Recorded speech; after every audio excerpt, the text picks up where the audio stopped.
सूर्य नारायण भगवान को जब जल चढ़ाया जाता है, हाथ सिर से 8 इंच की दूरी पर होना चाहिए।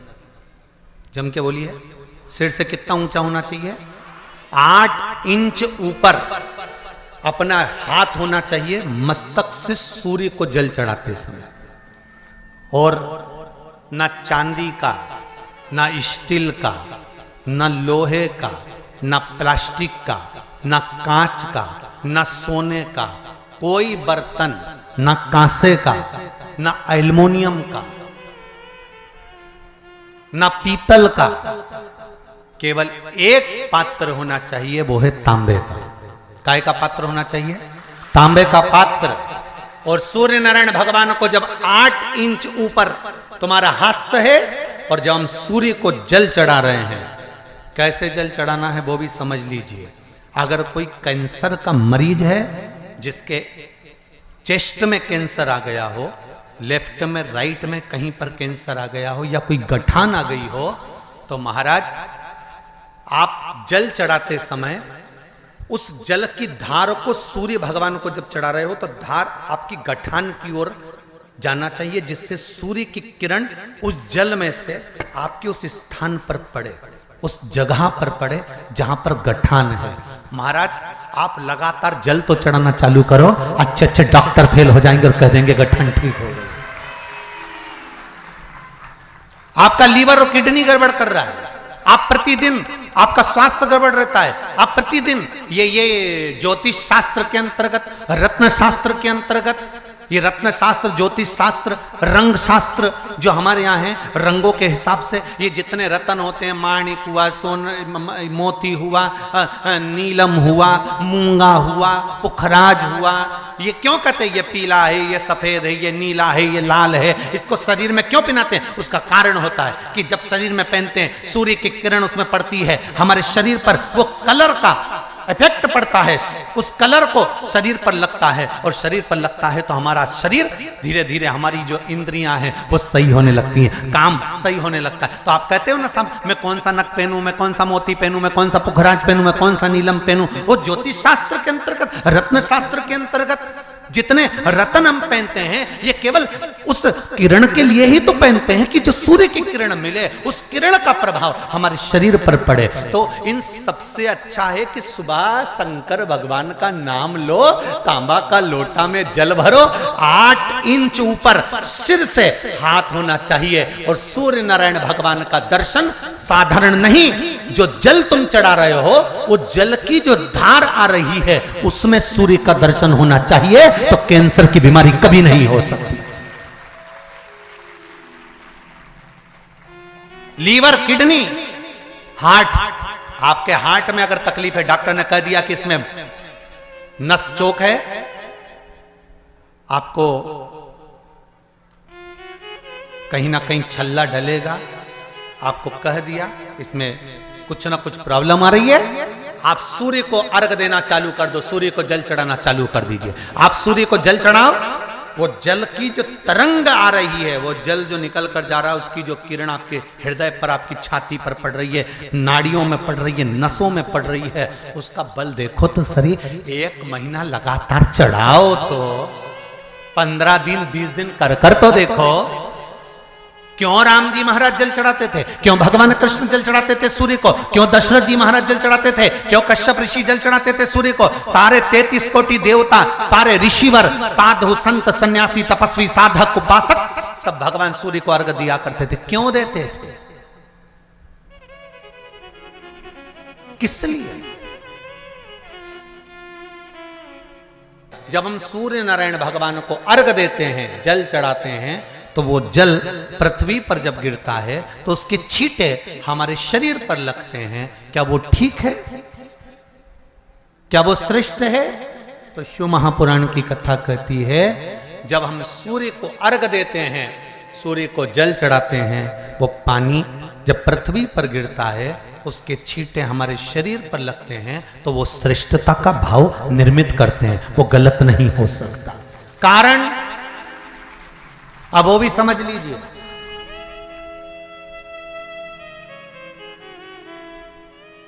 अब सूर्य नारायण भगवान को आप जल चढ़ा रहे हो, तो छींटे नहीं लगे उसके लिए क्या स्टूल पे चढ़ के चढ़ाओगे कि कुर्सी पे चढ़ के चढ़ाओगे? अरे बोलो तो सही। अब कई लोगों के दिमाग में यह बात भरा गई कि हम भगवान को जल चढ़ाते हैं, वो हमारे शरीर में छींटे लगते हैं, जमीन पे से पानी गिरता है, वो हमारे शरीर को छींटे लगते हैं, भगवान को अच्छा नहीं लगता होगा। कौन ने कहा? पहले तो उसको पकड़ के ला।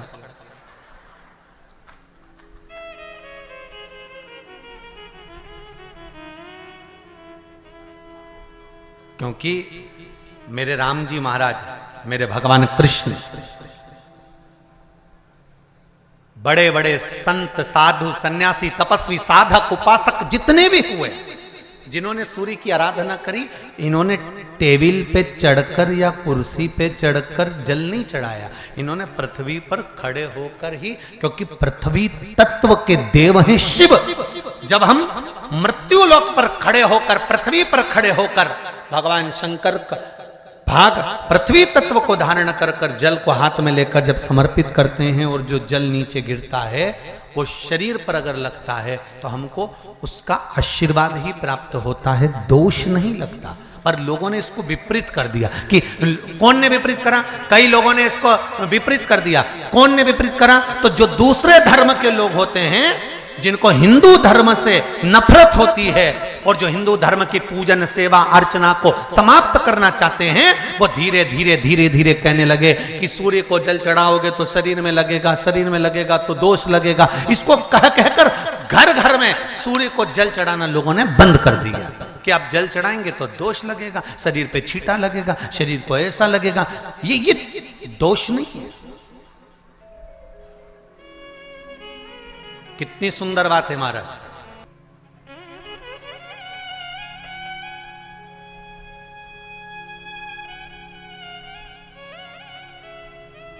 सूर्य नारायण भगवान को जल चढ़ाते समय आपके पंजों की एड़ी ऊंची नहीं होना चाहिए। ध्यान दीजिएगा महाराज। आपका पंजा पांव का पूरा की पूरा जमा होना चाहिए भूमि पर। हाथ कितने इंच ऊपर? 8 इंच ऊपर होना चाहिए। जल जो गिरे, सूर्य की किरण, सूर्य का दर्शन उस जल की रोशनी में करना चाहिए। क्या होगा उससे? जिस बच्चे को आंख में चश्मा लगा हो, मोटे से मोटा चश्मा लगा हो, छूट नहीं रहा हो, तो थोड़े दिन उसको सूर्य का अर्घ चढ़वाना चालू कर दो और जल में से सूर्य का दर्शन कराना चालू कर दो। सूर्य का दर्शन जल में से 2 महीना, 2.5 महीना बहुत है। आंख की रोशनी बढ़ जाएगी, चश्मा हट जाएगा। आप कर देखिए। अब एक प्रश्न और खड़ा होता है सूर्य को अर्घ देने का। गुरुजी, पंचदेव पंचायत में सूर्य नारायण भगवान शंकर की पंचायत में हैं। सूर्य नारायण को हम फ्लैट में रहते हैं, हम फ्लैट के अंदर रहते हैं, तो हम फ्लैट में रहते हैं। हमारे यहाँ अगर छज्जा नहीं है, हमारे यहाँ जगह नहीं है, तो हम सूर्य को अर्घ कैसे दें? तो महाराज खिड़की तो होगी। अगर घर में फ्लैट में पानी ढुलेगा और आप लोग नहीं समेट सकते तो एक बाल्टी रख लो, एक पात्र रख लो, पर सूर्य नारायण भगवान को अर्घ देकर रोशनी शरीर पर पड़ना चाहिए। जिंदगी में कभी कोई बड़ी बीमारी नहीं आ सकती। कितने लोग देते हैं सूर्य को अर्घ? जरा हाथ उठाओ। बहुत बढ़िया, बहुत जोरदार। पुरुष लोग भी देते हैं ना, चाहे बच्चे से बच्चा, बच्चों के हाथ में भी 1 लोटा पानी पकड़ाओ।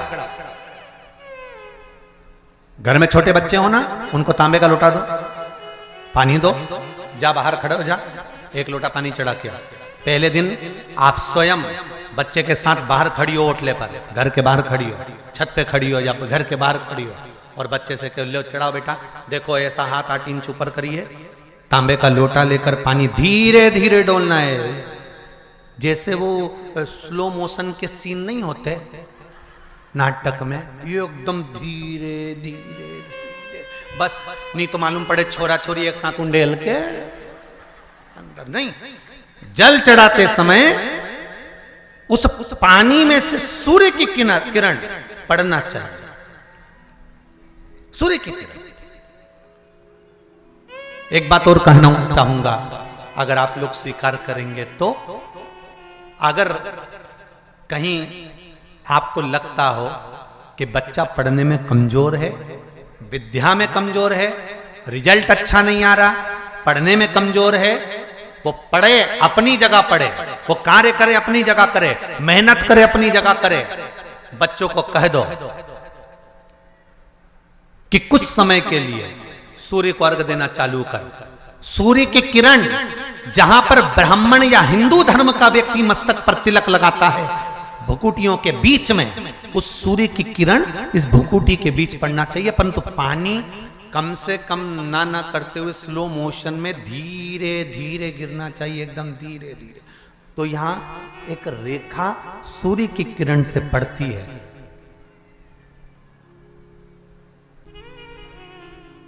भगवान राम के मंदिर पर जाएंगे, क्या राम जी का रोज जल चढ़ाने को आपको मिलता है? जम के बोलते जाओ जरा, राम मंदिर में रोज जल चढ़ाते हो? नहीं। कृष्ण मंदिर में रोज जाकर जल चढ़ाते हो? नहीं।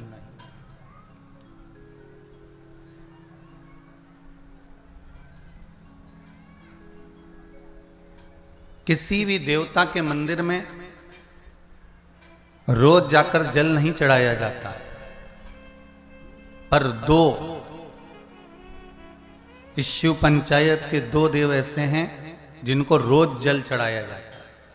एक सूर्य नारायण और दूसरे मेरे देवाधिदेव महादेव, दोनों पर जल रोज चढ़ता है प्रतिदिन।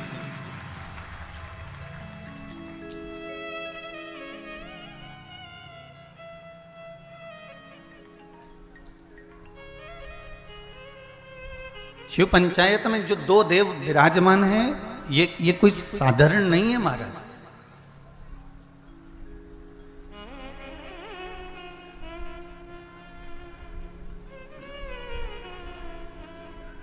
इन दोनों देवताओं पर जल जो चढ़ाने का क्रम है,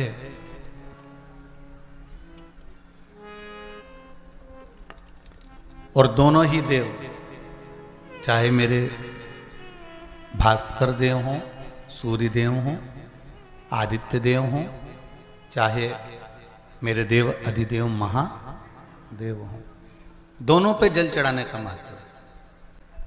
आप में से कितने लोग हैं जो सूर्य को रोज प्रतिदिन अर्घ देते हैं? जरा हाथ उठाइए। बहुत सारे हैं। धर लीजिए, धर लीजिए, बहुत बढ़िया, करना चाहिए। ये जो आज के समय में दुनिया के लोगों को जो ये बीमारियां हो रही हैं ना, कि हृदय गति रुक जाती है, कहीं अटैक आ जाता है, कहीं हार्ट काम करना बंद कर देता है, कहीं लीवर किडनी में सूजन आने लगती है, कहीं लीवर काम करना बंद कर देता है, कहीं किडनी काम करना बंद कर देती है, कहीं डायलिसिस चालू हो जाता है, कहीं बाईपास करवाना पड़ जाता है, कहीं नसें ब्लॉक होने लगती हैं, डॉक्टर ने कह दिया बाईपास कराओ।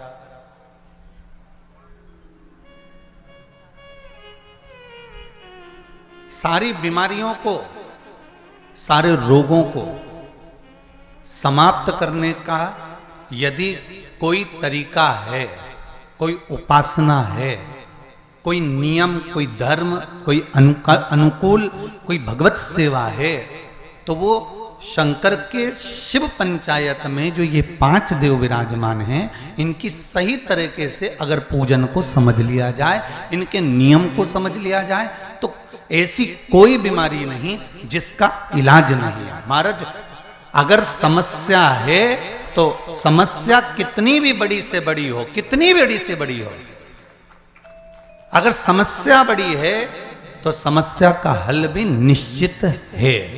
अगर कोई रोग आया है तो उसकी दवाई है।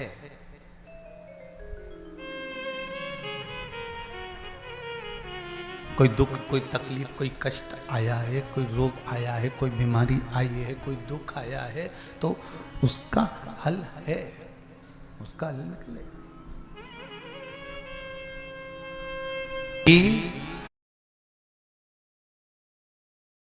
शिवाय नमस्तुभ्यं, श्री शिवाय नमस्तुभ्यं। शिव आराधना में अगर हमारा चित्त लगा हुआ, ये जितनी जितनी बीमारियां हैं, फिर निवेदन करूंगा छत्तीसगढ़ की इस पावन धरा से, चाहे हार्ट से जुड़ी हो, चाहे लीवर से जुड़ी हो, चाहे किडनी से जुड़ी हो, चाहे बड़े से बड़ी, यहां तक शरीर में अगर गांठ भी पड़ी हुई है तो इन शिव पंचायत के एक एक देवता का पूजन का विधान समझ लीजिए बस।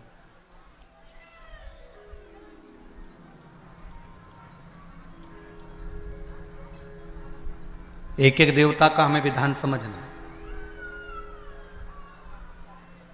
शिव परिवार का मंदिर आपके गांव में भी होगा, है शिवलिंग, गणेश जी, कार्तिकेय, पार्वती जी, नंदीश्वर, ये सब अपने गांव में भी रहता, अपने गांव में भी है, ठीक है।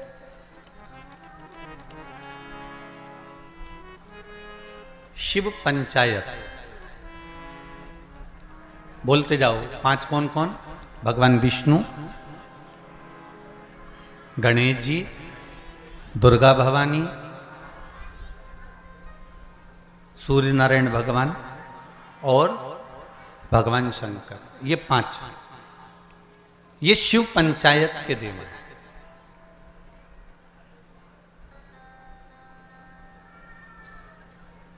कहते हैं पंच तत्व से मिलकर ये मनुष्य का शरीर बना हुआ है। पंच तत्व से मिलकर ये ब्रह्मांड बना हुआ है।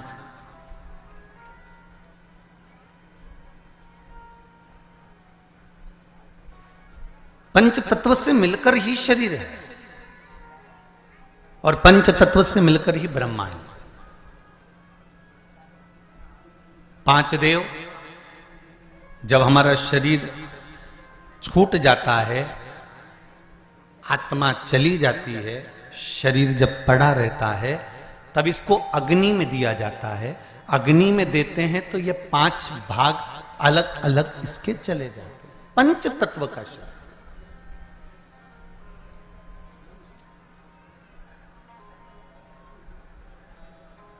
ब्रह्मांड में सबसे ज्यादा क्या चीज है?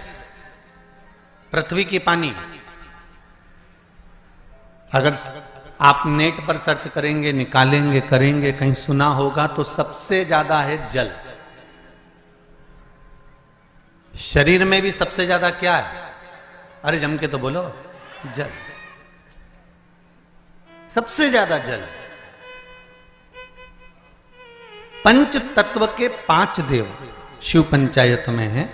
पहले नंबर पर है गणेश, जो जल के देव हैं। काय के देव हैं?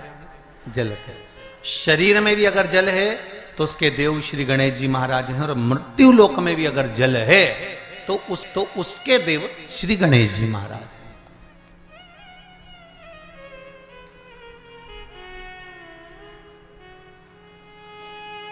हमारे जीवन में शरीर में जल ज्यादा है, मृत्यु लोक में ब्रह्मांड में जल ज्यादा है। इसलिए सर्वप्रथम किसको बनाया गया? श्री गणेश जी महाराज को। क्यों? क्योंकि ये जल के देव हैं। जिसकी संख्या ज्यादा हो, शरीर में पंच तत्वों में जल की मात्रा ज्यादा है, इसलिए गणेश को प्रधान बनाया गया। एक पत्र ज्यादा तो पढ़े नहीं है, ये थोड़े पढ़े हैं, बाकी के बहुत सारे पत्र हैं। अभी इतने पत्र और हैं जिनको भी पढ़ते हैं, जैसा भजन आएगा। पर इसमें देखिए बड़ा सुंदर भाव लिखा है।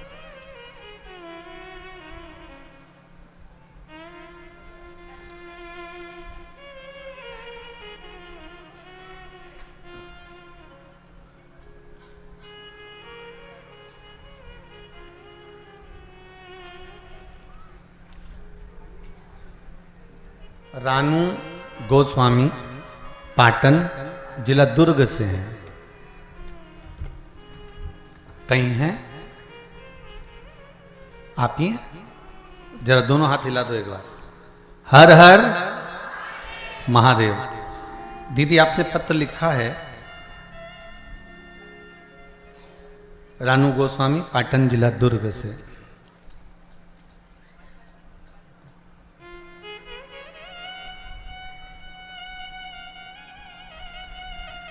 पत्र में लिखा है रानूजी गोस्वामी ने, मैं ग्राम पाटन की रहने वाली हूँ, जिला दुर्ग की रहने वाली हूँ। मैं पशुपति व्रत का क्या वर्णन करूं गुरुदेव। दीदी आपने पत्र में लिखा है, मेरे जेठ जी का काम छूट गया था, कोई काम नहीं था।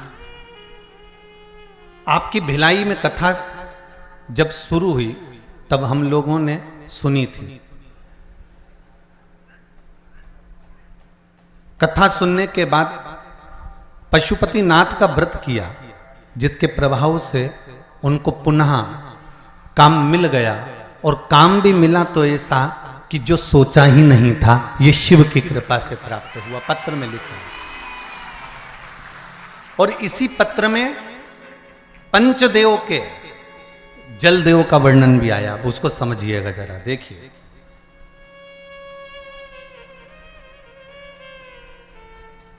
गुरुदेव, मेरे घर पर, आपने लिखा है, मेरे घर पर पानी की समस्या थी। आस्था चैनल पर भी पत्र पढ़ाया जा रहा है, जिससे कई लोगों को लगे कि कहीं गुरुजी तो पत्र नहीं लिख देते हो, इसलिए आप लोगों को पत्र आस्था चैनल के माध्यम से भी आपको बताया जाता है। गुरुदेव, मेरे घर पर पानी की समस्या थी, जिसके मेरी पुत्री ने व्रत किया था। 5 सोमवार पूर्ण होने के बाद मेरे घर पर बोर हो गया, और अब पानी की समस्या का भी समाधान हो गया है। हम सब अत्यंत प्रसन्न हैं। बहुत बहुत धन्यवाद रानू जी, ग्राम पाटन, जिला दुर्ग से। बैठ जाइए। बहुत बहुत साधुवाद। बाबा देवादिदेव महादेव की कृपा पर बनी रहे। हर हर महादेव। अर्थात इस पत्र के माध्यम से हमको यह समझना है कि हम शिव की आराधना केवल अकेले नहीं कर रहे हैं। फिर एक निवेदन करूंगा आप लोगों को, आप अगर शंकर जी के मंदिर में एक लोटा पानी चढ़ा रहे हो ना, तो ये विचार मत करना कि क्या हमने केवल शंकर जी को चढ़ाया। शंकर भगवान की जहां कटी होती है, अर्थात जो नीचे की पीठ होती है, जिसपे शिवलिंग रखा होता है, वो पीठ है माँ दुर्गा भवानी, माँ आदिशक्ति, माँ जगदम्बा, माँ दुर्गा, माँ देवी। और शिवलिंग जो रखा हुआ है वो शंकर का स्वरूप है। ऊपर से जो जलाधारी में से जल गिर रहा है, एक एक बूंद, वो जया, विषहरा, शामरी वारी, दौतली, देव, शिव जी की 5 बेटियां। जो शिवलिंग के सामने एक मोटी सी बीच में लाइन होती है, वो शंकर जी की छोटी लड़की अशोक सुंदरी है। और जो दोनों साइड में भाग नजर आता है, ये गणेश जी और कार्तिकेय जी महाराज। गणेश और कार्तिकेय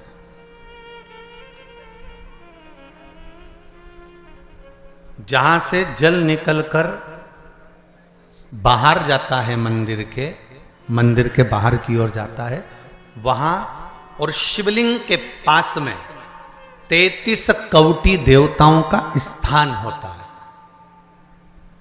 आप जिस कामना से पशुपति व्रत करते हैं, आप जिस कामना से पशुपति व्रत का नियम धारण करते हैं, पशुपति व्रत करते हैं, जिस कामना से आप पशुपति व्रत उठाते हैं, शिव की आराधना करते हैं, पूजन करते हैं, अर्चना करते हैं, तो गणेश की आराधना भी स्वतः साथ में हो जाती है। देवी की आराधना भी साथ में हो जाती है, सूर्य देव की आराधना भी साथ में हो जाती है, सभी देवताओं की आराधना साथ में। और जब आराधना साथ में होती है तो उसका फल भी हमको प्राप्त होता है।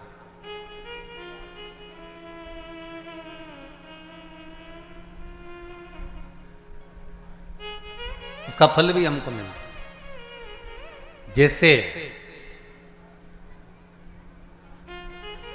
शिव पंचायत का पूजन कर कर एक कलश में जल भरकर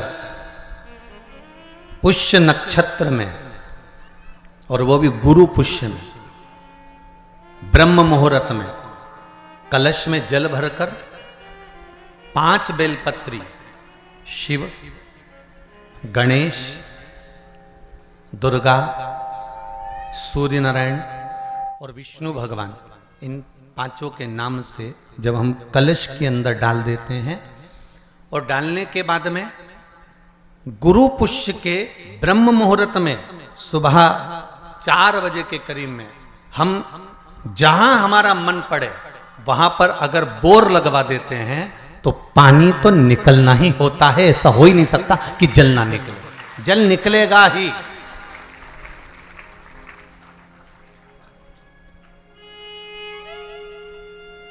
बस जो 5 देवों के नाम से अपने 5 बेलपत्री जल के पात्र में रखी, वो कलश जहां बोरिंग हो रहा है उस स्थान पर रखा होना चाहिए। जहां बोरिंग हो रहा है उसके पास में रखा होना चाहिए। कब तक? जब तक वो जल ना निकले, और निकलेगा। पर ब्रह्म मुहूर्त में ही गुरु पुष्य के दिन उसका जल खनन होना चाहिए महाराज। भूमि में से जल के लिए प्रयास होना चाहिए। पंचदेव फिर ध्यान दे लेना। 5 देव कौन से? शिव पंचायत के। क्योंकि देवता होने भी जब यज्ञ के लिए जाते हैं, देवता जब अनुष्ठान के लिए जाते हैं, देवता जब युद्ध के लिए जाते हैं, देवता जब किसी कार्य के लिए जाते हैं, और जब कार्य के लिए पहुंचते हैं, जब देवता कार्य के लिए जा रहे हैं और लगता है कि ये कार्य पूर्ण नहीं होगा, ये कार्य सफल नहीं हो पाएगा, हम जिस कार्य के लिए निकले हैं इस कार्य में कहीं ना कहीं अड़चन उत्पन्न होने वाली होती है, तो सारे देवता उठकर भगवान शंकर के पास जाते हैं और शिव की पंचायत को लगाते हैं। शिव पंचायत में जैसे ही कोई बात सम्मुख में आकर खड़ी हो जाती है, शिव पंचायत में जैसे ही कोई बात सामने लाकर रख दी जाती है, मात्र कुछ ही क्षण में शंकर भगवान की पंचायत उसको समाप्त कर देती है और कार्य सफल कर देती है। शिव पंचायत का बल बड़ा प्रबल है। अब एक बात और ध्यान दीजिए। कई लोगों के मन में आता है, गुरुजी शिव परिवार के मंदिर जाता होते हैं तो शिव पंचायत के मंदिर क्यों नहीं बनते? इंदौर में एक मंदिर है, छत्तीसगढ़ में भी एक मंदिर है। उसकी सूचना भी मैं कल उसमें देखेंगे अपने लिंग पुराण के अंतर्गत, तो उसमें निकल जाएगा। उज्जैन में भी एक मंदिर है। तो शिव पंचायत के मंदिर क्यों नहीं बनते गुरुदेव? प्रश्न तो खड़े होते हैं। एक प्रश्न आया है, अच्छा है, देखिए।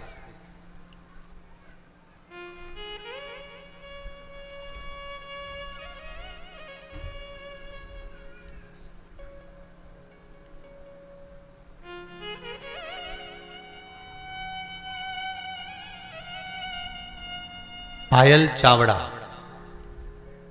कहीं बैठी हैं? आप ही हैं?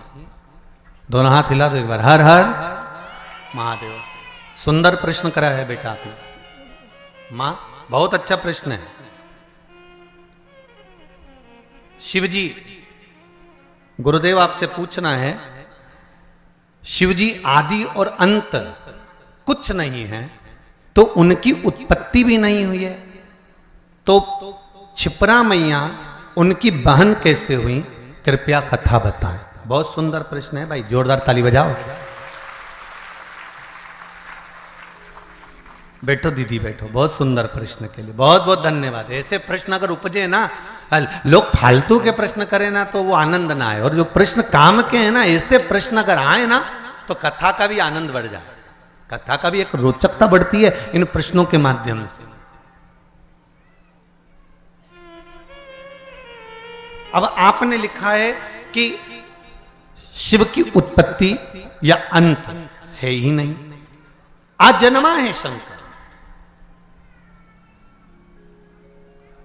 सारे वेद पुराण शास्त्र जो तुमको पढ़ना है पढ़ लो, जो तुमको उठाना है उठा लो, सबके जन्म का प्रसंग मिलेगा, शिव के जन्म का नहीं। हां, विष्णु पुराण में शिव के जन्म का एक प्रसंग छोटा सा ब्रह्मा जी के द्वारा प्रकट होने का लिखा है।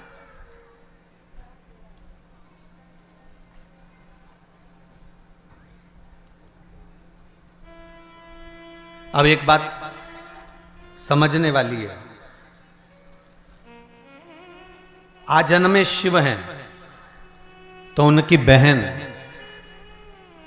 कैसे?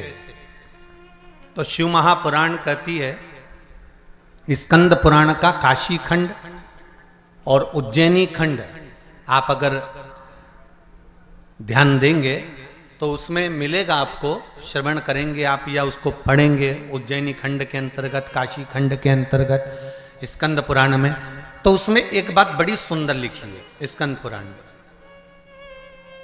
जैसा दीदी ने प्रश्न किया है कि उनकी अंत भी नहीं है तो उनकी उत्पत्ति भी नहीं, तो उनके संबंध कैसे, पर काशी खंड में एक शब्द वेदव्यास जी ने लिख दिया स्कंद पुराण के अंतर्गत। वेदव्यास जी लिखते हैं कि भगवान शिव जितनी लीलाओं को करते हैं ये संपूर्ण ब्रह्मांड के कल्याण के लिए करते हैं। खुद के लिए शिव जी ने कोई लीला नहीं करी महाराज, भगवान शंकर ने खुद के लिए कोई लीला नहीं करी। मेरे राघव जी ने जो लीला करी अपने पिता के वचन को निभाने के लिए करी।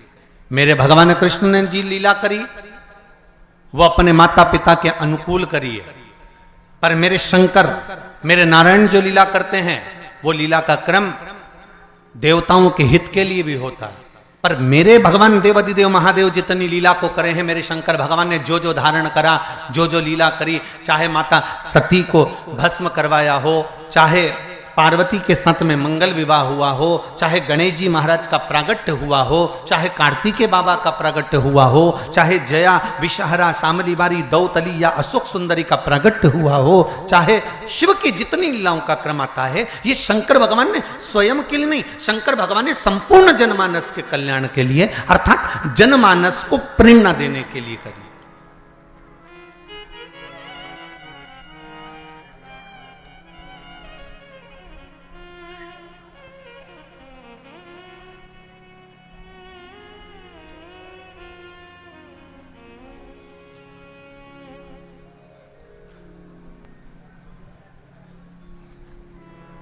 पार्वती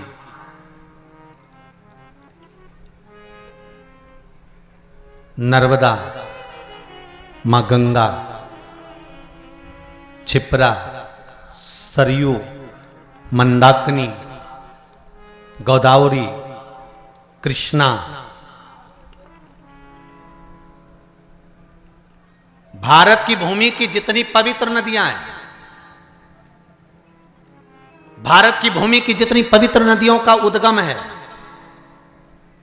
भारत की धरा पर जितनी पवित्र नदियां प्रकट हुई हैं, यह कोई संसार सागर में मृत्यु लोक में ऐसे ही प्रकट नहीं हो गई।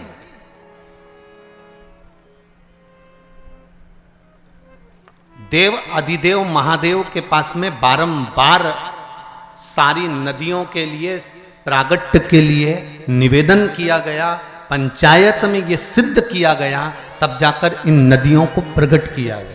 और एक बात अपने जीवन में उतार कर रखना, जितनी पवित्र नदियों में आप स्नान के लिए जाओ, जितनी पवित्र नदियों में आप स्नान करने के लिए जाओ, आपसे करबद्ध हाथ जोड़कर निवेदन है कि उन नदियों की पवित्रता पर कभी दाग लगाकर मत आना। परंतु आप और हमने सारी पवित्र नदियों को गंदा कर कर रखा, सारी पवित्र नदियां।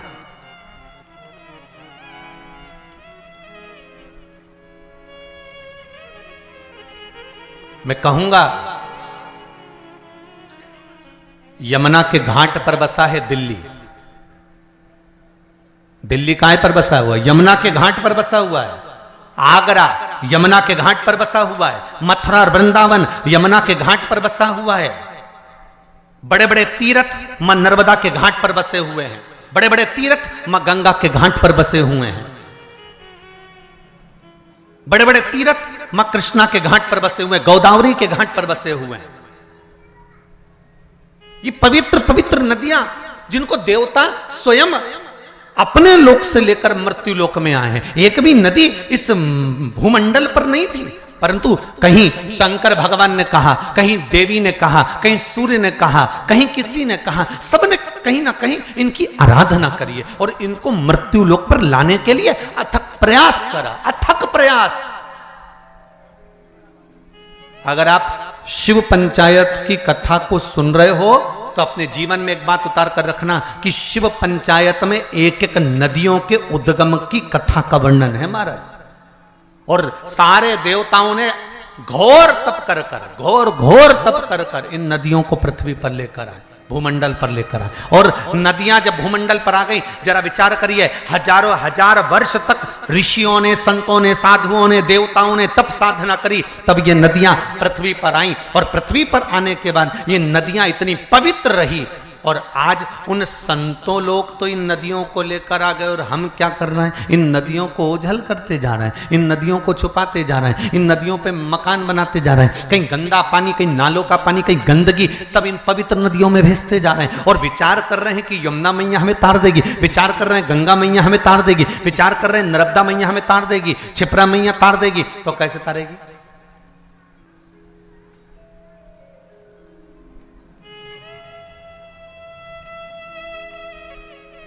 आपके जीवन को सुख देने के लिए। मेरे को साहू जी बता रहे थे,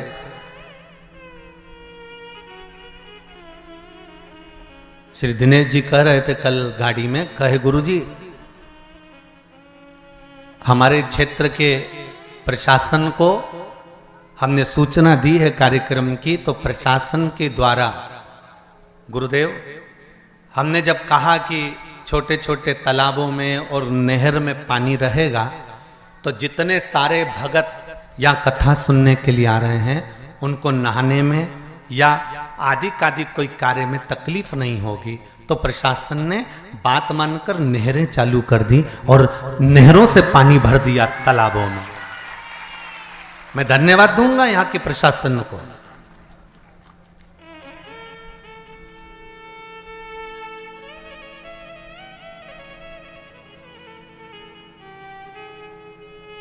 जिन्होंने नहरें चालू कर दी कि भगत लोग, अगर इस छोटे से गांव में जब इतनी बड़ी कथा हो रही है, इतना बड़ा पंडाल लगा हुआ है, इतने जनमानस, और विश्वास नहीं था कि आज पहले दिन इतने जंगल के अंदर गांव, गांव के अंदर गांव, गांव के अंदर गांव।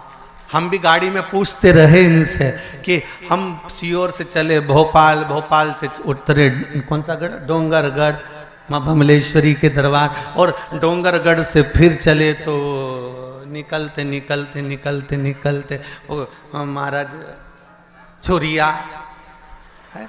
अब हम समझे कि छुरिया ही हलकोसा होगा, हलकोसा ही छुरिया होगा। भाई हमारे यहाँ जैसे नाम होता है ना, जैसे किसी का नाम बोल देते थे क्या बहरू, और नाम उसका दूसरा था कमल किशोर या राम किशोर, तो उसका घर का नाम दूसरा। तो हम सोचे हो सकता छुरिया का नाम ही हलकोसा होगा, हलकोसा का नाम ही छुरिया होगा। पर यहाँ आते आते मालूम पड़ा कि डोंगरगढ़ से निकले, फिर यहाँ से निकलते निकलते निकलते निकलते आगे पहुँचे तो मालूम पड़ा वहाँ से छुरिया तो उधर निकल गया, हलकोसा इधर निकल गया। अब हलकोसा भी आते आते आते आते ये पास के गांव के लोग वो गाड़ियों को उधर घुमा के ले गए। तो हमने, मैं स्कूल के बाहर पढ़ा तो दूसरा गांव था, तो हमने जजमान से फिर पूछा क्यों जी अभी हलकोसा नहीं आया, बस 2 किलोमीटर दूर है। हमने कहा तुम कहते कहते तो 25 लिया है।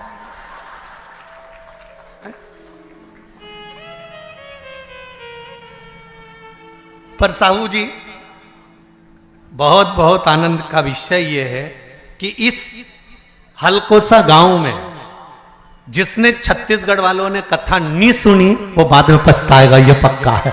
इतनी शांति, इतनी शीतलता, इतना आनंद भरा हुआ है इस गांव के अंतर्गत, शांति और शीतलता और एक आनंद।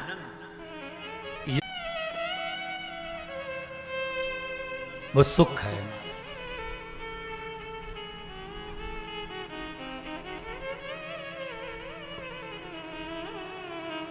पवित्र पवित्र नदियों का उद्गम हमारे यहां शिव महापुराण में वर्णन है महाराज। तो मेरा निवेदन है जितना सबका ध्यान रखा जाए उतना ध्यान पवित्र नदियों पर भी दिया जाए। जितनी जितनी पवित्र नदियां हैं उन पर हमारा ध्यान केंद्रित होना चाहिए, केंद्रित।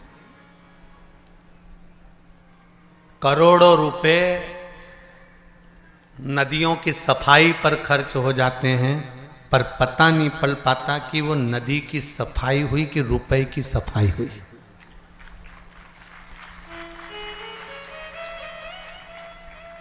पवित्र नदियां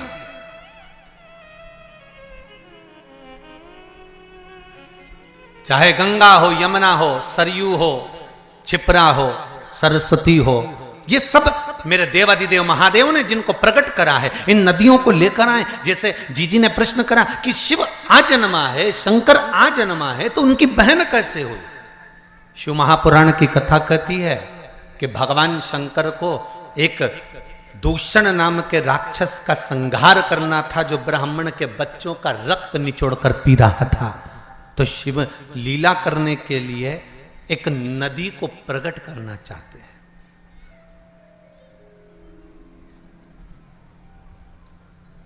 देवताओं के हित के लिए शंकर गंगा को प्रकट करना चाहते हैं। वेद व्यास जी के ज्ञान की वृद्धि करने के लिए शंकर भगवान सरस्वती को प्रकट करना चाहते हैं। संसार में बहुत गरीब से गरीब भी लोग रहेंगे जो अपने घर में शंकर की मूर्ति अगर रखेंगे तो उनके पास यज्ञ करने का पैसा भी नहीं होगा, हवन करने का धन भी नहीं होगा। इसलिए शंकर भगवान नर्मदा जी को प्रकट कर दिया। कौन सी नदी प्रकट करी? नर्मदा।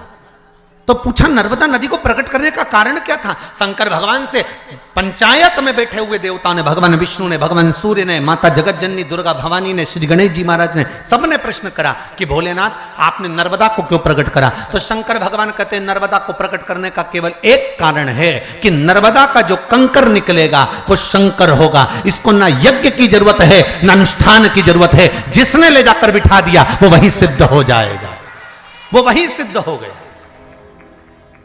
उसको प्राण प्रतिष्ठा की भी जरूरत नहीं है, वो तो जहां रखा वह सिद्ध है।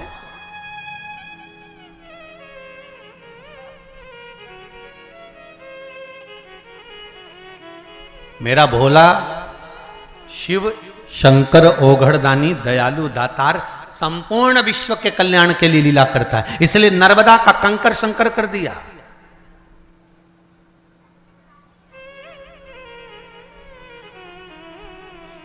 और शिव कृपा, शिव दया, शिव करुणा किसको कहते हैं? कि जहां शंकर की कथा होती है, शंकर का स्मरण होता है, शंकर का भजन होता है, वह भूमि भी, कंकर भी शंकर हो जाता है। और कुछ दिन के लिए, 7 दिन के लिए तो हलकोसा की ये पावन धरा भी, कंकर भी शंकर। एक कंकर शंकर का भी पत्र अच्छा आया, देखिए।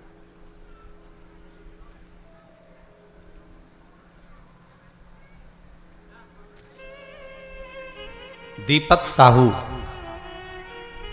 रूवा, रूवा लिखा है, रवा लिखा है, देख लीजिए, है रूवा, हाँ, जिला दुर्ग, छत्तीसगढ़। आपने, आप तो पास में ही हैं, जरा माइक पहुंचाइए, कॉर्डलेस दीजिए।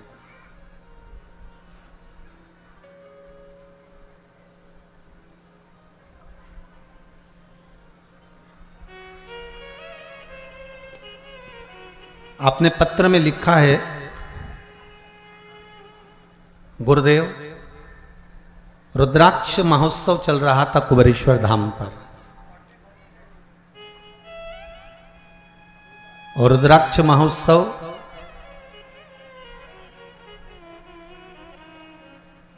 जब कुबेरेश्वर धाम पर चल रहा था तब हम लोगों ने टिकट करवा रखे थे।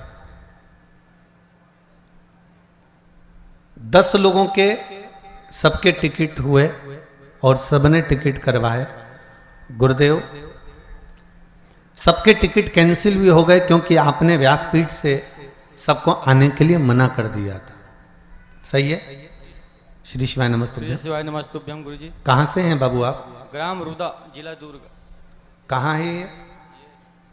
दुर्ग के पास, दुर्ग से 30 दुर्ग छत्तीसगढ़ से। जी जी, क्या कृपा करी बाबा ने? जी, जैसे ही मैं कुबेरेश्वर धाम से आया, मेरा काम पेंटिंग का काम करता हूँ। आपका टिकट कैंसिल नहीं हुआ था क्या? हो गया था। हो गया? नहीं हुआ था टिकट। मैं टिकट कैंसिल करने के लिए स्टेशन गया, जहाँ से टिकट कैंसिल करवाया वहाँ गया, बिलासपुर। आवाज बढ़ाइए बाबू।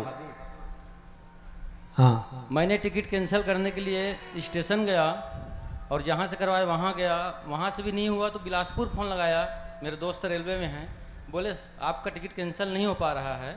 तो मैं सोच में पड़ गया कि मैं क्या करूं। जी। तो फिर मेरा तो ध्यान कुबेश्वर धाम पे था, तो फिर मैं बिना सोचे ही अकेले निकल पड़ा। और जैसे ही मैं वहाँ गया, अच्छा दर्शन हुआ, जगह भी सामने मिल गया मेरे को। उसके बाद जैसे ही वहाँ से आया, दूसरे दिन से रोज फोन आता है कि यहाँ काम है, वहाँ काम है। मैं बता नहीं सकता बाबा जी, ऐसा लगता है कि मैं कुबेश्वर धाम पी रहा हूँ। जय हो, जय हो। आपने एक लाइन बड़ी सुंदर लिखी है। मैं एक बात सबको बोलना चाहता हूं कि एक बार कुबेरेश्वर धाम जरूर जाएं। ये आपने लिखा है पत्र में, मतलब कुबेरेश्वर बाबा ने आपको दिया ना, बस। श्री शिवाय नमस्तोभ्यम। बैठिए, बहुत बहुत साधुवाद।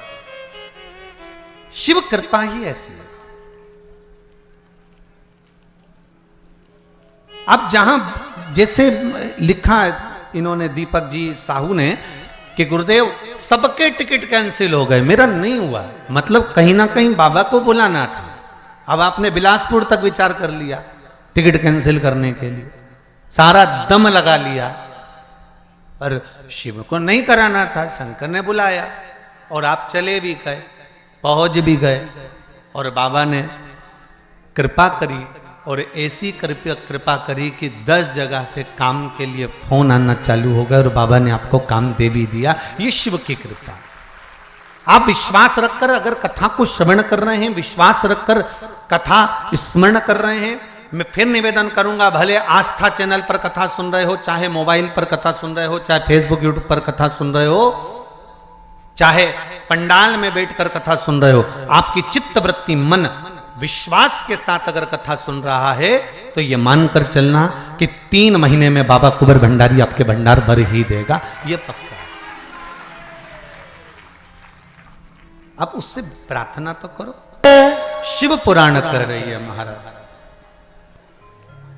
पंच तत्व से बना ये शरीर, पंच तत्व से निर्मित ये ब्रह्मांड, और शिव पंचायत के वो 5 देव इस पंच तत्व के मूल स्वरूप हैं। पंच तत्व में जल की मात्रा ज्यादा है, इसलिए उसका जो मूल है वो श्री गणेश जी महाराज। दूसरे नंबर पर हैं पंच तत्व में वायु, और वायु के अगर कोई देव मूल रूप से माने गए हैं तो वो भगवान विष्णु हैं। शरीर में वायु का एक मूल स्थान है।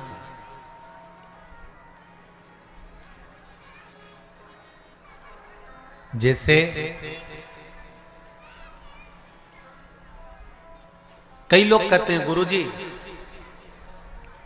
आप कहते हो कि कथा सुनना चाहिए, कथा पंडाल में जाना चाहिए, या कथा श्रवण करना चाहिए, चाहे चैनल पर सुनो चाहे कहीं पर भी सुनो, पर कथा सुनो।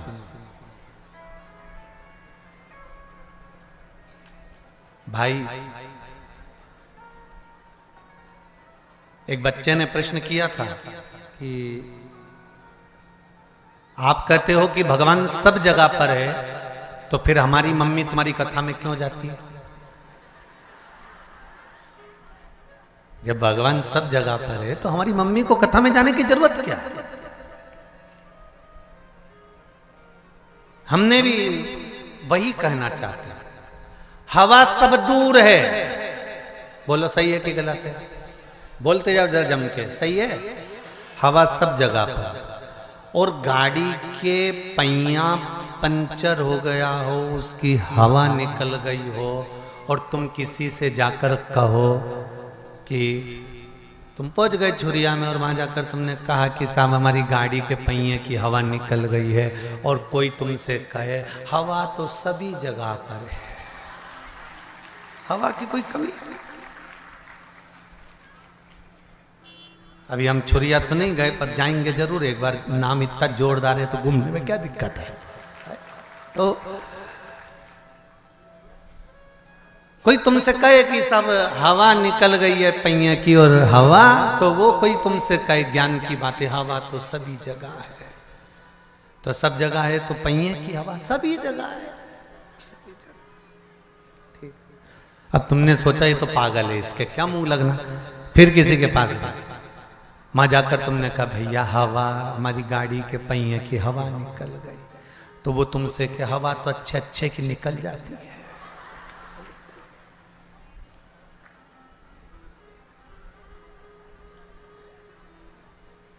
फिर तुमने कहा हवा कहां मिलेगी, हवा ही तो है, कहां नहीं मिलेगी, सब जगह हवा है।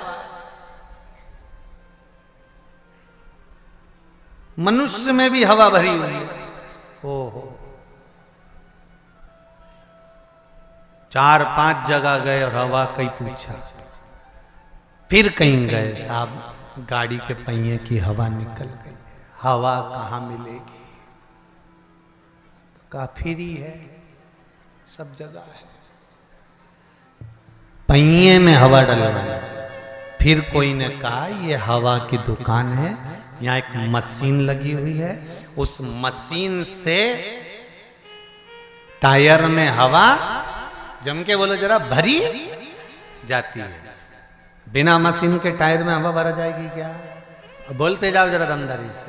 नहीं, उसी तरह मेरा उस बच्चे से निवेदन है जिसने कहा था कि जब भगवान सब जगह पर है तो हमारी मम्मी तुम्हारी कथा में क्यों जाती है, तो उस बच्चे को समझाना चाहूंगा, हवा सब जगह पर है, भगवान कण कण में बैठा हुआ है, पर मशीन तो यही लगी हुई है जो भर देती है।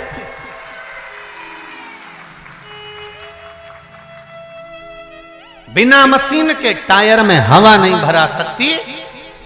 प्राप्त होगी हवा, पर वो मशीन से प्राप्त होगी। भगवान सब जगह पर है, कण कण में, रसातल में, जल में, थल में, वायु में, आकाश में, पताल में, तुम्हारे घर में, चप्पे चप्पे में भगवान है। पर भगवान को पाने का स्थान अगर कहीं है, जैसे हवा भरने का स्थान हवा वाले की दुकान है, उसी तरह भगवान को पाने का स्थान सत्संग और शिव महापुराण की कथा है, जहां परमात्मा मिल जाता है। क्यों जाते हैं मंदिर, क्यों जाते हैं भगवान के दरवाजे पर? कि वहां भगवान मिल जाते हैं। हवा की दुकान है, वो मिलेगा, प्राप्त होगा वो। भगवान विष्णु को वायु कहा है, वायुदेव का। महाराज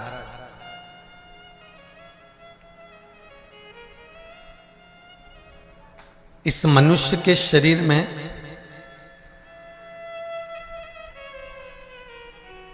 वायु का अपना एक तत्व का, 5 तत्वों में से एक तत्व है वायु, जो शरीर के अंदर है।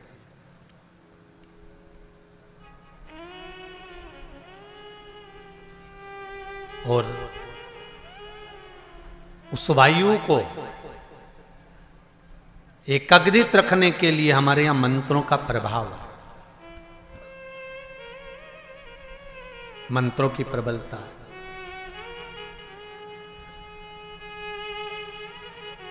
तीसरे नंबर पर है शिव, पृथ्वी का स्वरूप, पृथ्वी के देव है। पृथ्वी का देव 33 कोटि देवताओं में किसी को नहीं कहा गया, पृथ्वी का देव केवल एक को कहा गया है, वो देव अधिदेव महादेव है, क्योंकि ये पृथ्वी के देव है। मृत्यु लोक का अगर आधिपत्य किसी के पास है तो शिव के पास। अब एक बात सावधानी से सुनिएगा, शायद शिव महापुराण के माध्यम से अभी तक ये बात सामने नहीं आई, पर शिव पंचायत कथा में आ रही है। जितने आस्था चैनल पर कथा सुन रहे हो, जितने फेसबुक और यूट्यूब पर सुन रहे हो, और जितने इस छत्तीसगढ़ की पावन धरा पर बैठकर सुन रहे हो, बहुत सावधानी से सुनना। एक प्रश्न हमारे भीतर खड़ा होता है। चंद्रदेव का लड़का था, देखो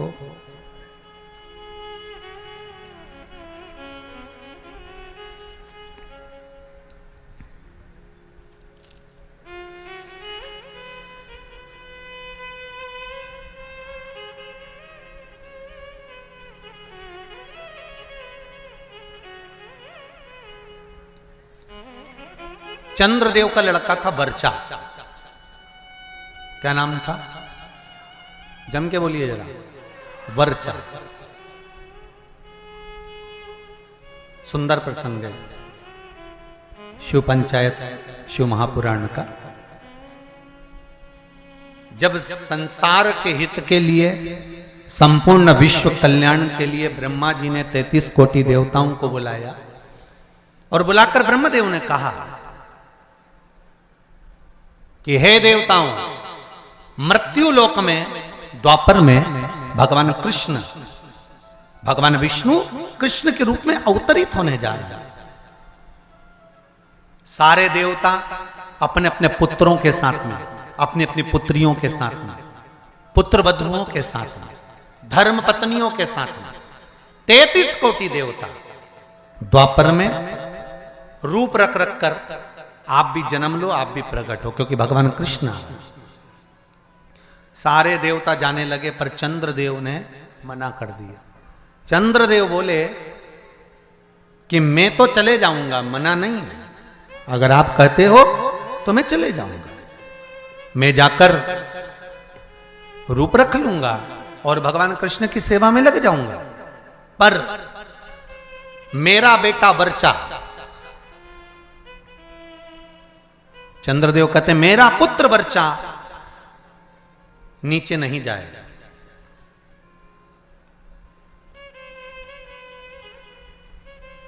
खूब समझाया देवताओं ने। देखिए, जब 33 कोटि देवता जा रहे हैं तो आप अपने पुत्र को क्यों नहीं भेजते?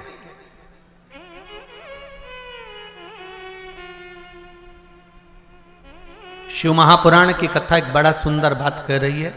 अच्छी लगे तो रख लेना, नहीं लगे तो जाते जाते कहीं कोई कुंड या तालाब मिले तो उसमें पटक देना। बात तो कहेंगे व्यासपीठ से, अच्छी लगे तो रखो।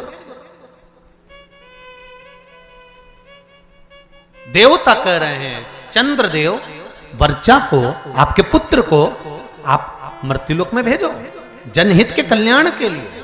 जब राष्ट्र हित की बात आए, जनहित की बात आए, धर्म की बात आए, सनातनियों की बात आए, देव और धर्म की बात आए, तो हर माता पिता को चाहिए कि अपने घर के बच्चों को सबसे पहली सीख ये दी जाए कि धर्म का जब मामला हो, सनातनियों का जब मामला हो, जब राष्ट्र सेवा का मामला हो, तो सामने जाकर खड़े हो जाओ, आगे जाकर खड़े हो जाओ। यह हर एक बच्चे को सीख देना चाहिए।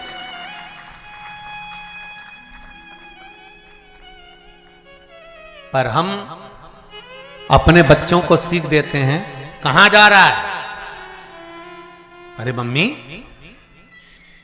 और देखो जरा, भगवान के मंदिर में अनुष्ठान चल रहा है, साहू परिवार शिव महापुराण की कथा करवा रहा है, गांव में कथा हो रही है, गांव के अंतर्गत कार्यक्रम चल रहा है, संपूर्ण गांव का कार्य है, तुझे क्या करना जाकर? वो तो उनका काम है ना, चुप बैठ रहे। माता और पिता को चाहिए कि अगर हमारे गांव में अगर आए हैं इतने मेहमान, हमारे गांव में इतने लोग कब आएंगे साहब? ये तो शंकर की कृपा से शिव के रूप में आए हैं, कब आएंगे? बल्कि घर के लोगों को ये चाहिए कि अपने बच्चों से कहे, तेरी परीक्षा हो गई, पढ़ाई हो गई, एग्जाम हो गए, रिजल्ट अपनी जगह आएगा। 7 दिन शिव महापुराण की कथा चल रही है, जाकर पंडाल में सेवा करो, झाड़ू लगाओ, कोई को जरूरत हो पानी पिलाओ, किसी चीज की जरूरत हो तो सेवा करो। 33 कोटि देवता भी शंकर भगवान की सेवा में लगे रहते हैं। तुम खुद देख लो, कल तक यहां पर इतनी तेज गर्मी पड़ रही थी, प्रचंड धूप पड़ रही थी, और आज निकल कर देखो तो चारों तरफ छाए नजर आएगा।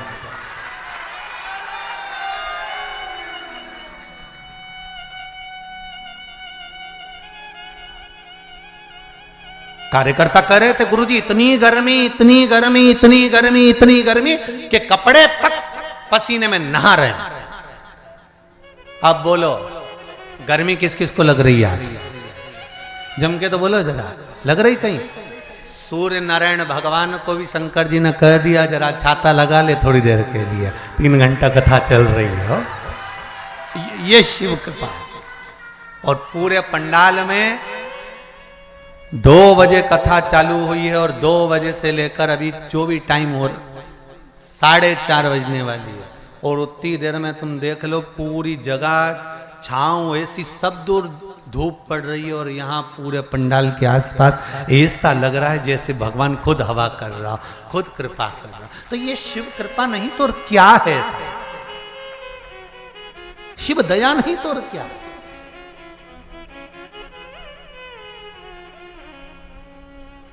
अरे तेरा ही दिया मैंने खाया पिया है, तेरा शुक्रिया है, तेरा शुक्रिया है। मुझे भोले बाबा ने बहुत दे दिया है, तेरा शुक्रिया है, तेरा शुक्रिया है। जब धर्म हित की बात आए, सनातनियों की बात आए, देव और देवताओं की बात आए, तब हमारे बच्चों को हमें सीख देना है कि आगे बढ़ जा। पर चंद्रदेव ने अपने पुत्र वर्चा को कहा ये नहीं जाएगा, द्वापर में मृत्यु लोक में भगवान नारायण के साथ में कार्य करने के लिए नहीं जाएगा।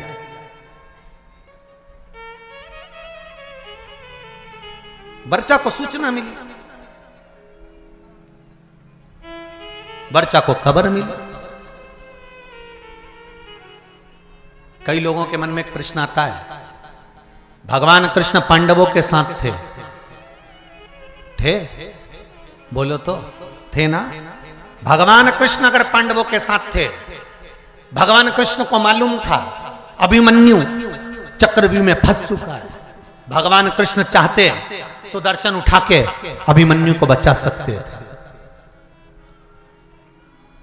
भगवान कृष्ण चाहते तो अभिमन्यु की रक्षा कर सकते थे, भगवान कृष्ण चाहते तो अभिमन्यु को बचा सकते थे, अभिमन्यु की रक्षा कर सकते थे। जब अर्जुन, नकुल, सहदेव, भीम, युधिष्ठिर ये 5 की रक्षा मेरे कृष्ण ने हर घड़ी, हर पल, हर क्षण करी, तो सुभद्रा का पुत्र है अभिमन्यु।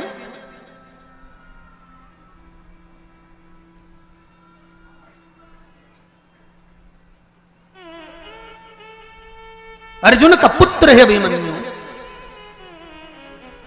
तो फिर अभिमन्यु की रक्षा क्यों नहीं करी? क्या भगवान कृष्ण को नहीं मालूम था कि ये मरने वाला है? क्या भगवान कृष्ण को नहीं ज्ञात था कि ये मरने वाला है? उसकी कथा है ये। चंद्रदेव ने कह दिया था मैं मेरे बेटे को नहीं भेजूंगा। वर्चा को मालूम पड़ा,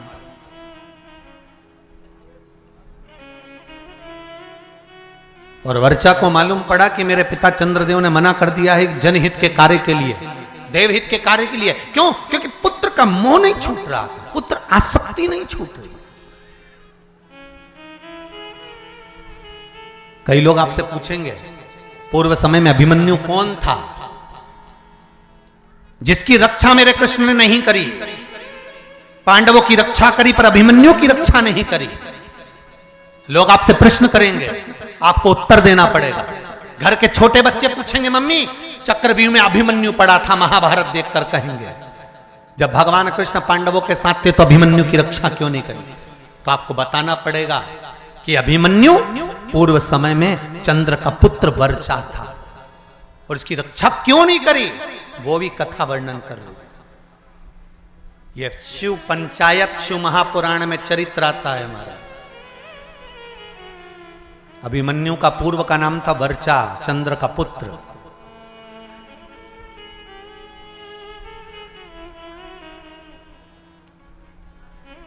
क्या कमी पड़ गई थी, क्यों नहीं करी?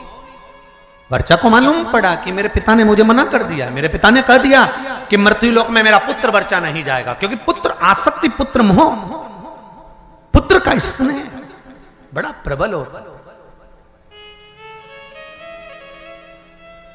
पुत्र का मोह ही तो था जो धृतराष्ट्र का पूरा वंश डूब गया। अगर पुत्र मोह में धृतराष्ट्र नहीं पड़ता ना तो बच जाता पूरा परिवार, पूरा परिवार बच जाता। पर माताओं और भाई जितने लोग कथा सुन रहे हैं, आपसे निवेदन है इतना पुत्र मोह मत पालना कि तुम्हारी औलाद ही तुमको नष्ट कर दे, तुम्हें बर्बाद कर दे। ऐसा पुत्र मोह मत पालना।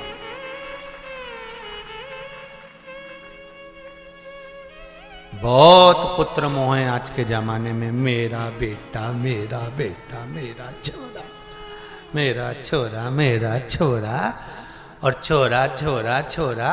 और जब आई छबीली, फिर काय का छोरा।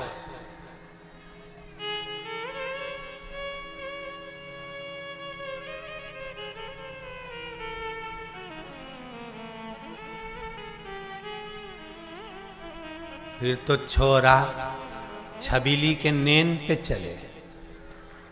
छबीली एक बार घूर के देख लेनी,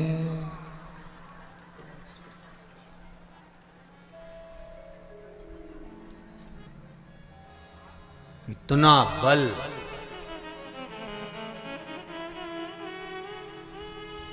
इतनी बार घर से निकलता था, कभी मम्मी से कहकर नहीं जाता था कि मैं यहां जा रहा हूं। जिस दिन से शादी हुई, घरवाड़ी के 50,000 के जाना पड़ता है कि मैं यहां जा रहा हूं। अब तुम सोच लो कितना बदलाव आया ब्याह के बाद, शादी के बाद। पहले जाता था तो मम्मी से कहकर नहीं जाता था कि मैं यहां जा रहा हूं, मैं आ रहा हूं, मैं ये करने जा रहा हूं। अब शादी होने के बाद अगर घर से जाता है ना तो पहले उसको बताना पड़ता है, नहीं तो 50,000 फोन लगा के पूछ लेती है कहां हो। बस इतना बोला ना तो बापड़ा का पसीने की बूंद छा गई। अब भी आया 20 मिनट में, बस पहुंच ही दिया। आ रहे हो, वो वाला हाल है ना। एक पत्नी ने पति से कहा कपड़े पड़े हैं बाथरूम में,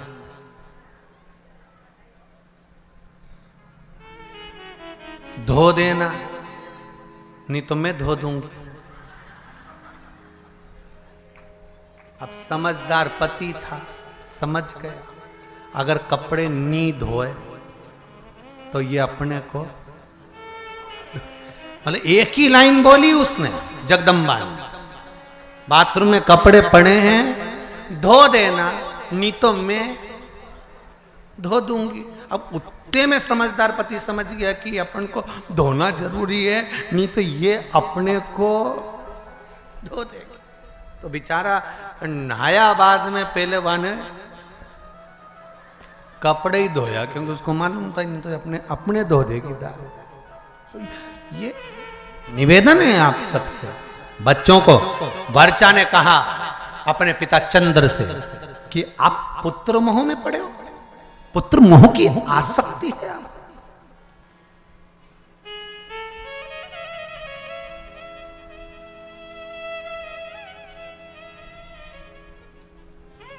पुत्र मोह की आसक्ति।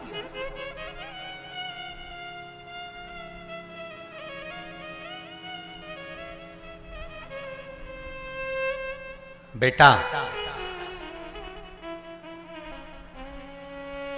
मैं नहीं चाहता कि मृत्यु लोक में तुम द्वापर में भगवान विष्णु के साथ नीचे लीला करने के लिए जाओ, क्योंकि नीचे मैं जानता हूं युद्ध होने वाला है और युद्ध होगा और सब समाप्त होगा। वर्चा ने कहा चंद्रदेव से, पिताजी दो क्षण भी अगर भगवान का साथ मिलता है ना तो उससे बढ़कर कोई कृपा नहीं हो सकती। जब रावण मरा था तो मंदोदरी सिर पटक पटक कर रो रही थी, रावण की धर्म पत्नी मंदोदरी।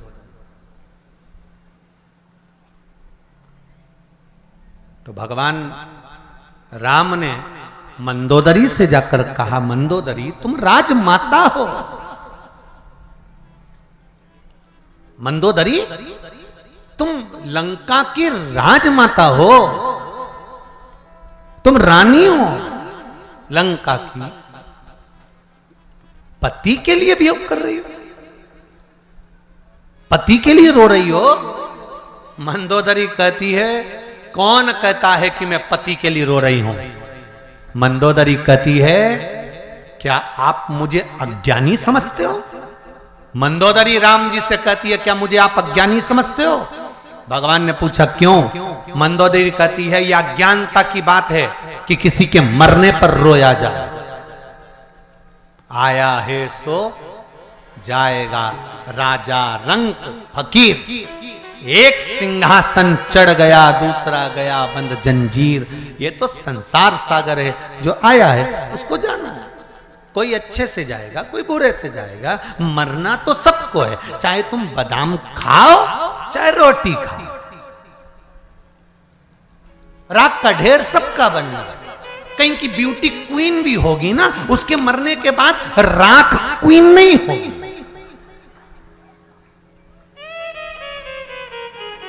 कहीं का बोल्ड भी होगा ना, बॉडी शॉडी बनाकर रखा होगा, खूब ढल्ले सल्ले बनाकर रखा होगा, खूब जोरदार बॉडी शॉडी बनाकर रखा होगा, खूब जोरदार उसने शरीर बनाकर रखा होगा, तो मरेगा तो भी राख का ढेर होगा। वो राख के ढेर में बॉडी नजर नहीं आएगी। और 4 घंटे तुम अगर मेकअप भी करोगे ना, तो मरने के बाद मेकअप ढेर में नहीं दिखाएगा। तो बादाम खाओगे तो भी मरोगे, नहीं खाओगे तो भी मरोगे, रोटी खाओगे तो भी मरोगे, नहीं खाओगे तो भी मरोगे। तो ये अंदाजे में मत रहना कि मृत्यु तुम्हारा चेहरा देखकर तुम्हें 2-4-8 दिन और ज्यादा दे देगी। यमराज से किसी की रिश्तेदारी थोड़ी ना कि तुम जोरदार, बहुत जोरदार श्रृंगार मिंगार करके रहो, 2 घंटा तक पेंसिल लाइन खींचो, डब्बा भरो, फिर खजूर वाली चोटी करो, न जोरदार तैयार मैयार होके रहो। तो तुम सोचो कि यमराज आएगा तो मैं तो उससे कह दूंगी न बाजू वाली के ले जा, न मेरे को छोड़ जाओ। तो यमराज कहीं तुम्हारा काका जी लगे तो छोड़ जाएगा। इस अंदाजे में मत रहना रही हो छत्तीसगढ़ वाली। सुन लो ओ बमलेश्वरियों देवियों, अच्छे से सुन लेना, इस अंदाजे में मत रहना। तो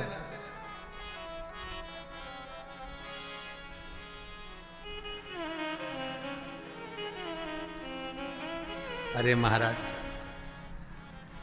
वर्चा ने कहा, पिताजी तुम्हारा ये मोह ये ठीक नहीं है। अगर ये मोह ठीक नहीं, ये आसक्ति पुत्र के प्रति ये ठीक नहीं है, ये मोह ठीक नहीं है। कहा, समझाया, भले थोड़े क्षण के लिए, कुछ देर के लिए मुझे भगवान विष्णु का संग मिले, उनका सानिध्य मिले,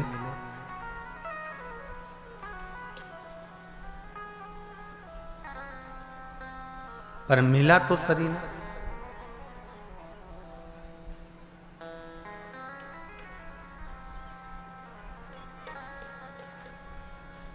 कुछ देर का सानिध्य अगर हमको अच्छा मिल रहा है, कुछ देर का सानिध्य, तो पहले भगवान को धन्यवाद देना कि हमको अच्छे लोगों का संग सानिध्य मिल रहा है।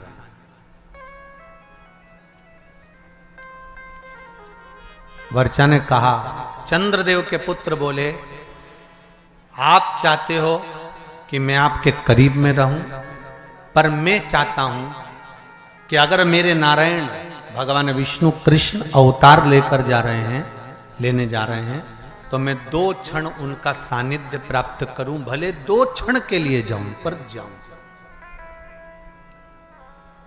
अपने नजदीक में अगर शिव महापुराण की कथा हो, कहीं आसपास क्षेत्र में कहीं कथा हो, सत्संग हो, तो प्रयास करना कि भले थोड़ा समय जाऊं, पर जाऊं, शिव की आराधना कर कर आऊं, शंकर की उस धरा को चरण छू कर आऊं जहां का कंकर शंकर है, उसको छू,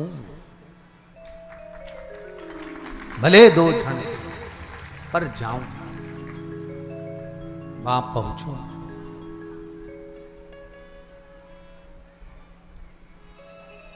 अविरल भक्ति को मैं प्राप्त करूं।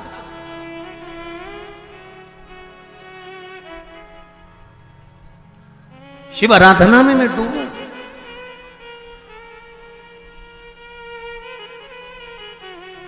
वर्चा, मुझे जाना है, पर पुत्र, मैं तुझे भेजने से पहले देवताओं से बात करूंगा। चंद्रदेव ने बुलाया भगवान ब्रह्मा को और ब्रह्मदेव से कहा, प्रभु मेरी एक बात को स्वीकार करेंगे? बोलिए क्या बात? मैं अपने पुत्र वर्चा को भेजने को तैयार हूं, पर चाहता हूं कि ज्यादा समय मेरा पुत्र मृत्यु लोक में ना रहे, तुरंत मेरे पास वापिस लौट कर आ जाए। ब्रह्मा जी ने कहा तथास्तु।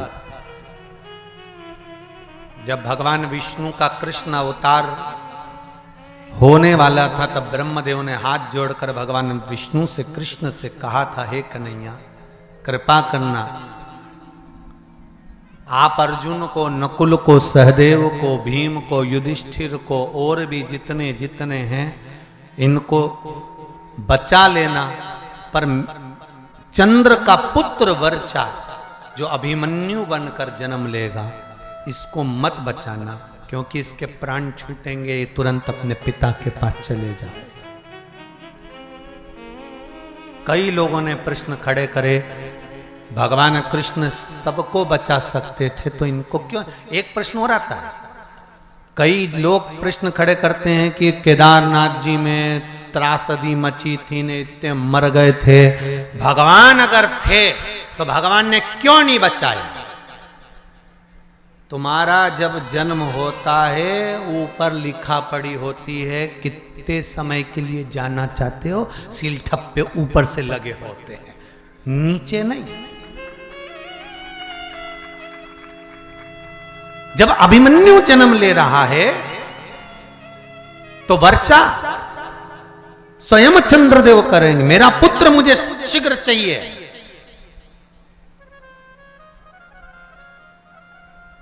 अच्छे कार्य में, जनहित में, राष्ट्रहित में, धर्महित में, जगहित में, नेक कर्म करते हुए, अच्छा कर्म करते हुए अगर आपके प्राण चले जाएं तो समझ लेना कि आपको भगवान ने थोड़े समय के लिए सील ठप्पे लगाकर ही भेजा था कि संसार में जाकर आपको ये अच्छा कार्य करना है, ये अच्छा करना है और आपके माध्यम से करना है।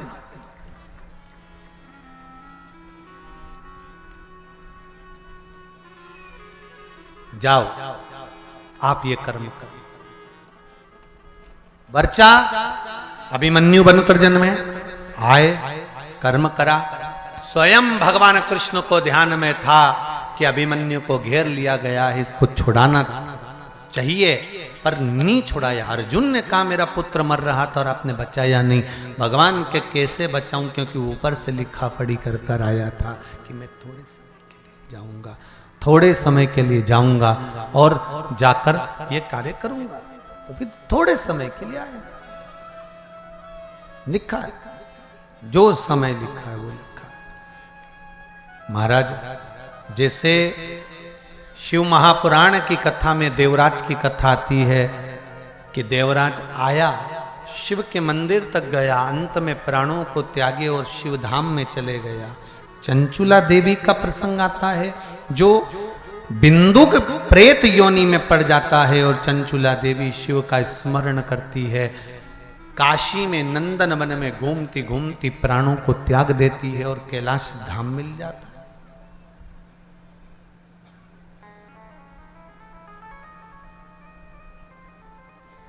कैलाश धाम मिल गया उनको। तब वहां पर भी उसको सुख नहीं मिलता, क्योंकि पति स्मरण में आता है। इसकी गति क्या है? मेरा पति चोरी कर कर लाया, कपट कर कर लाया, छल कर कर लाया, बेईमानी कर कर लाया, प्रपंच कर कर लाया, ला लाकर मुझे दिया, पर उसको प्रेत की योनि मिल गई, भोग तो मैंने भोगा है ना, उसको प्रेत की योनि मिल गई। उस प्रेत योनि से उसको छुड़ाना, उस प्रेत योनि से उसको मुक्त करना। तो उसने देवाधिदेव महादेव से प्रार्थना कर कर फिर तुमरुका जी से शिव महापुराण की कथा सुनना चाहिए।